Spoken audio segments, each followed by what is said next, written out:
Hey, it's Marcelle, and we just hopped off our April 2023, April 11th Revenue Ringlet, and I want to show you about a cool success story. So we had a community member who her community matrix looks like this. She's got a lot of big groups where she is not really well known, but then she has one community group where she is like the leader of the group, the founder of the nonprofit. She is a rock star. And after the prior Revenue Ringlet, I had challenged her to go ask for donations from, a handful of people. She did that. She got one person to donate a $3,000 check from personal and a $5,000 check from their business. So boom, $8,000 of inflow revenue to this nonprofit. And I want to show you what that looks like with the allocation station. And we made this or a very similar one during the Revenue Ringlet office hours today. So definitely come through if you want some custom support. But if you look at this is her business budgeting on this side, just for this one particular month. It's a system called zero-based budgeting.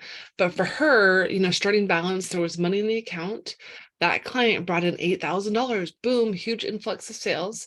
Another event had brought in 300. And so she's working with total revenue of about $10,000. Now, she has reoccurring obligations or fixed expenses. So for office and where she works out of her personal job, we made the decision that she's going to pay herself 10% minimum of funds raised because she is working really, really, really hard and she deserves to get paid. And we'll see how that shows up over here later on the personal budget.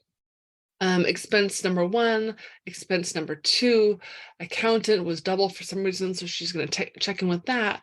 But this is a system that you can easily, color coordinate it and make it easy for you.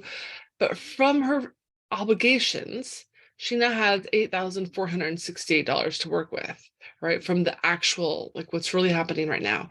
Budgeted, again, we didn't know what was going to happen, so we had a different picture. Huge difference. Now, what do we do next? What do we do with that revenue? Well, she has options. She can go get headshots. She can work on project B or project C or project D, right? Like there's all these ways she could spend her money. She could, reinvest in a website. She could run some Facebook ads. There's so many things she could do. But here we're looking at what if she were to do some new headshots? Project B is for her nonprofit, but she could define this differently. But she has options. So we're going to decide roughly $1,000 gets allocated toward some of these projects. And again, she gets to decide. I'm just going to show you the framework that I was showing her today. And then now there's still $7,000 left over, $7,400. That's a lot. And so she had money in her savings account, about, 1,100 or something. And I said, what's your goal with the account? Right, her goal is 2,000. I was like, well, we could hit that goal right now if we were to put $973. So she literally like opens up her bank account and moves this money over, which I'm super proud of her for that. Anyways, no taxes for a nonprofit. There's a cushion, meaning she can literally leave this account, leave it in the starting balance or put it into a savings account. And so her future self is going to save roughly $7,000 for either next month or future months, right? So this comes into that intentional planning. And what's not been allocated is zero.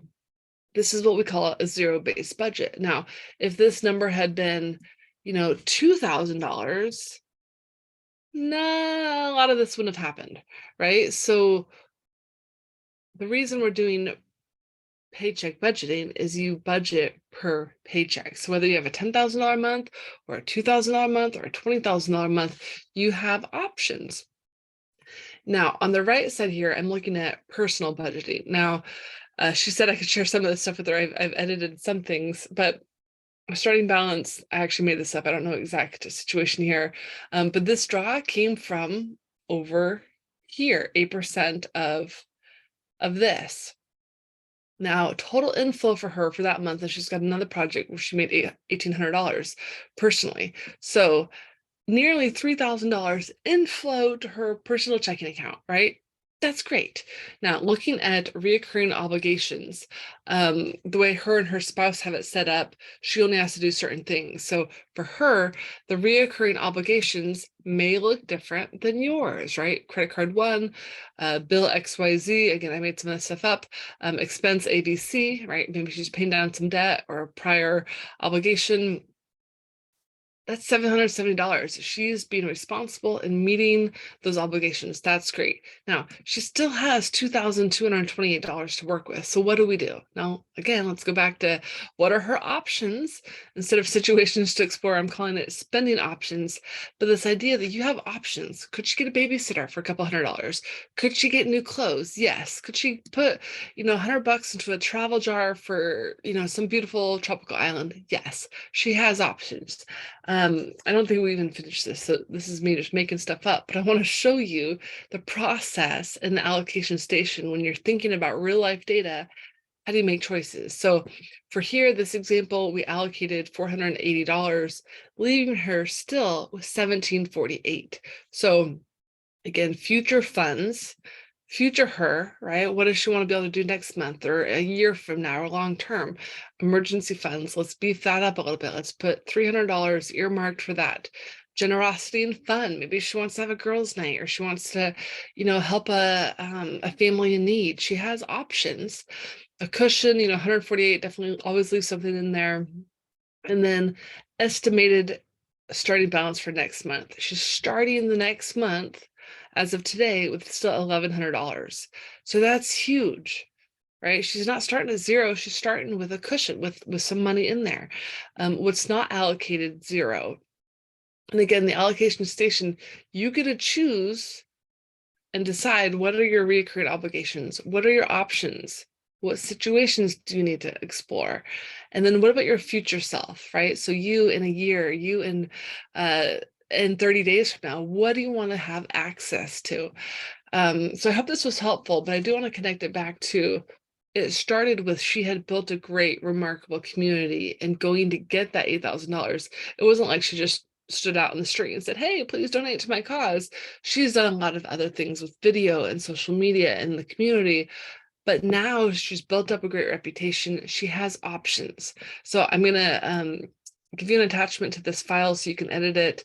Definitely go in, make a copy so you can make it for yourself. Maybe you're only dealing with $3,000 this month. Maybe you've got 13, I don't know, but you get to play with it.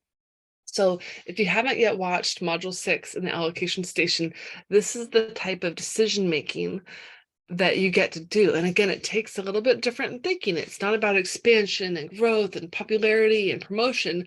It's about priorities and planning and like the details and getting in there and figuring out how do I make the numbers work.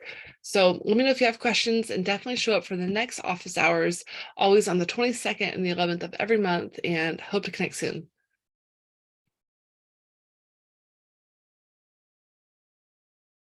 Where's my stop recording? There you go.